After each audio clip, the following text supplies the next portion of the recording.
صلوا علیہ وآلہ۔ صحیح بخاری حدیث نمبر 121۔ نبی اکرم صلی اللہ علیہ وسلم نے حجۃ الوداع میں فرمایا کہ لوگوں کو بالکل خاموش کر دو تاکہ وہ خوب سن لیں۔ پھر فرمایا لوگوں میرے بعد پھر کافر مت بن جانا کہ ایک دوسرے کی گردن مارنے لگو۔ صحیح بخاری حدیث نمبر 122۔ رسول اللہ صلی اللہ علیہ وسلم نے فرمایا کہ ایک روز موسیٰ علیہ السلام نے کھڑے ہو کر بنی اسرائیل میں خطبہ دیا تو آپ سے پوچھا گیا کہ لوگوں میں سب سے زیادہ صاحب علم کون ہے؟ انہوں نے فرمایا کہ میں ہوں۔ اس وجہ سے اللہ کا غصہ ان پر ہوا کہ انہوں نے علم کو خدا کے حوالے کیوں نہ کر دیا۔ تب اللہ نے ان کی طرف وحی بھیجی کہ میرے بندوں میں سے ایک بندہ دریاؤں کے سنگم پر ہے جہاں فارس اور روم کے سمندر ملتے ہیں، وہ تجھ سے زیادہ عالم ہے۔ موسیٰ علیہ السلام نے کہا کہ اے پروردگار، میری ان سے ملاقات کیسے ہو؟ حکم ہوا کہ ایک مچھلی زنبیل میں رکھ لو، پھر جہاں تم اس مچھلی کو گم کر دو گے تو وہ بندہ تمہیں وہیں ملے گا۔ تب موسیٰ علیہ السلام چلے اور ساتھ اپنے خادم یوشع بن نون کو لے لیا اور انہوں نے زنبیل میں مچھلی رکھ لی۔ جب ایک پتھر کے پاس پہنچے دونوں اپنے سر اس پر رکھ کر سو گئے اور مچھلی زنبیل سے نکل کر دریا میں اپنی راہ بناتی چلی گئی۔ اور یہ بات موسیٰ علیہ السلام اور ان کے ساتھی کے لیے بے حد تعجب کی تھی۔ پھر دونوں باقی رات اور دن میں جتنا وقت باقی تھا چلتے رہے۔ جب صبح ہوئی موسیٰ علیہ السلام نے خادم سے کہا ہمارا ناشتہ لاؤ، اس سفر میں ہم نے کافی تکلیف اٹھائی ہے۔ اور موسیٰ علیہ السلام بالکل نہیں تھکے تھے، مگر جب اس جگہ سے آگے نکل گئے جہاں تک انہیں جانے کا حکم ملا تھا تب ان کے خادم نے کہا کہ کیا آپ نے دیکھا تھا کہ جب ہم صخرہ کے پاس ٹھہرے تھے تو میں مچھلی کا ذکر بھول گیا؟ بقول بعض صخرہ کے نیچے آب حیات تھا، وہ اس مچھلی پر پڑا اور وہ زندہ ہو کر بقدرت الہی دریا میں چل دی۔ یہ سن کر موسیٰ علیہ السلام بولے کہ یہ ہی وہ جگہ ہے جس کی ہمیں تلاش تھی، تو وہ پچھلے پاؤں واپس ہو گئے۔ جب پتھر تک پہنچے تو دیکھا کہ ایک شخص کپڑا اوڑھے ہوئے موجود ہے۔ موسیٰ علیہ السلام نے انہیں سلام کیا۔ خضر نے کہا کہ تمہاری سرزمین میں سلام کہاں؟ پھر موسیٰ علیہ السلام نے کہا کہ میں موسیٰ ہوں۔ خضر بولے کہ بنی اسرائیل کے موسیٰ؟ انہوں نے جواب دیا ہاں۔ پھر کہا کہ کیا میں آپ کے ساتھ چل سکتا ہوں تاکہ آپ مجھے ہدایت کی وہ باتیں بتلاؤ جو اللہ نے خاص آپ ہی کو سکھلائی ہیں؟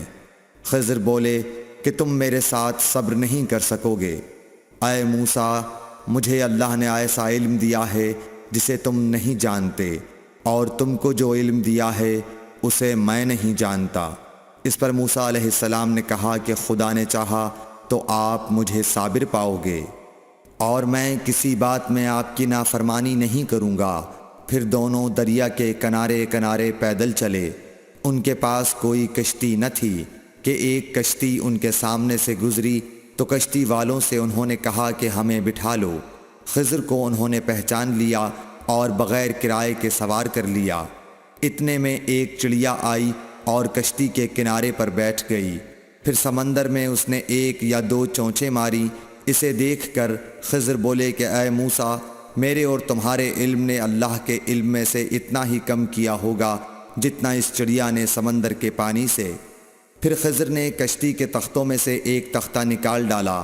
موسیٰ علیہ السلام نے کہا کہ ان لوگوں نے تو ہمیں کرایہ لیے بغیر مفت میں سوار کیا، اور آپ نے ان کی کشتی کی لکڑی اکھاڑ ڈالی تاکہ یہ ڈوب جائیں۔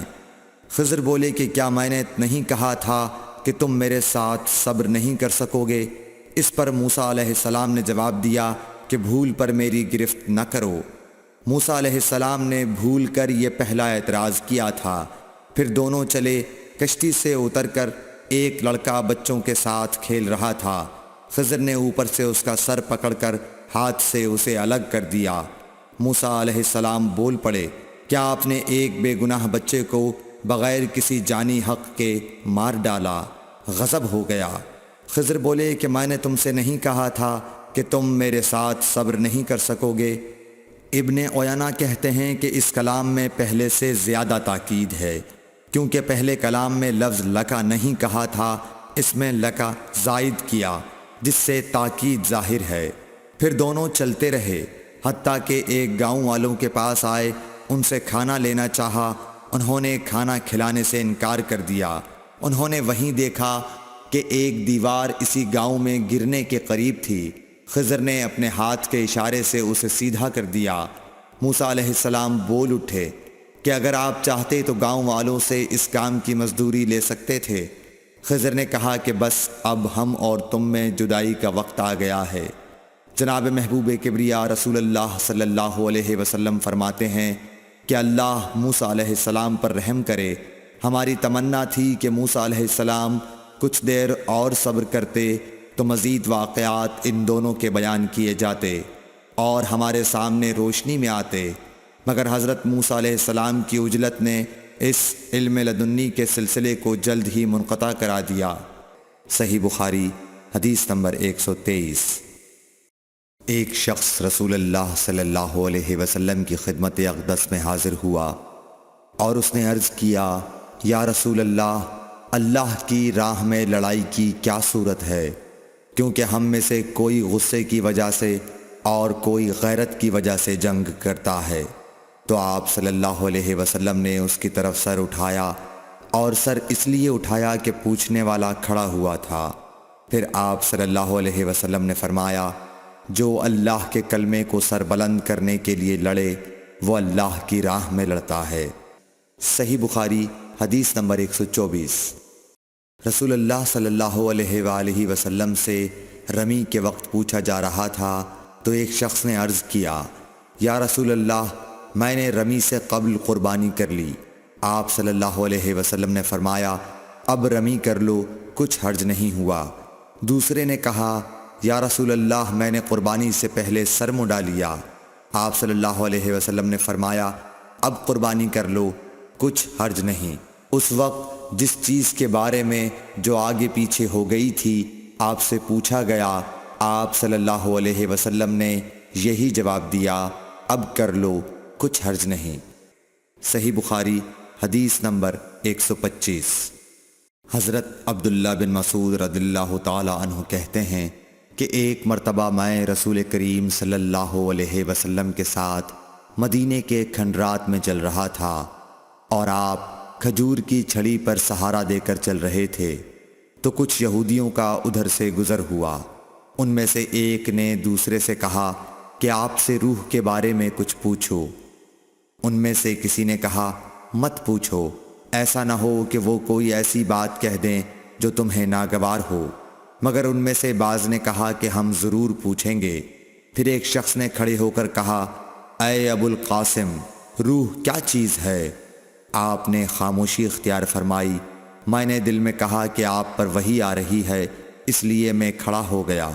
جب آپ صلی اللہ علیہ وسلم سے وہ کیفیت دور ہو گئی تو آپ صلی اللہ علیہ وسلم نے قرآن کی یہ آیت جو اس وقت نازل ہوئی تھی تلاوت فرمائی، اے نبی، تم سے یہ لوگ روح کے بارے میں پوچھ رہے ہیں، کہہ دو کہ روح میرے رب کے حکم سے ہے، اور تمہیں علم کا بہت تھوڑا حصہ دیا گیا ہے، اس لیے تم روح کی حقیقت نہیں سمجھ سکتے۔ صحیح بخاری حدیث نمبر 126۔ رسول اللہ صلی اللہ علیہ وآلہ وسلم نے ارشاد فرمایا کہ اے عائشہ، اگر تیری قوم دور جاہلیت کے ساتھ قریب نہ ہوتی بلکہ پرانی ہو گئی ہوتی۔ ابن زبیر نے کہا، یعنی زمانہ کفر کے ساتھ قریب نہ ہوتی، تو میں کعبے کو توڑ دیتا اور اس کے لیے 2 دروازے بنا دیتا، ایک دروازے سے لوگ داخل ہوتے اور دوسرے دروازے سے باہر نکلتے۔ صحیح بخاری حدیث نمبر 127۔ حضرت علی رضی اللہ عنہ کا ارشاد ہے کہ لوگوں سے وہ باتیں کرو جنہیں وہ پہچانتے ہوں۔ کیا تمہیں یہ پسند ہے کہ لوگ اللہ اور اس کے رسول کو جھٹلا دیں؟ صحیح بخاری حدیث نمبر 128۔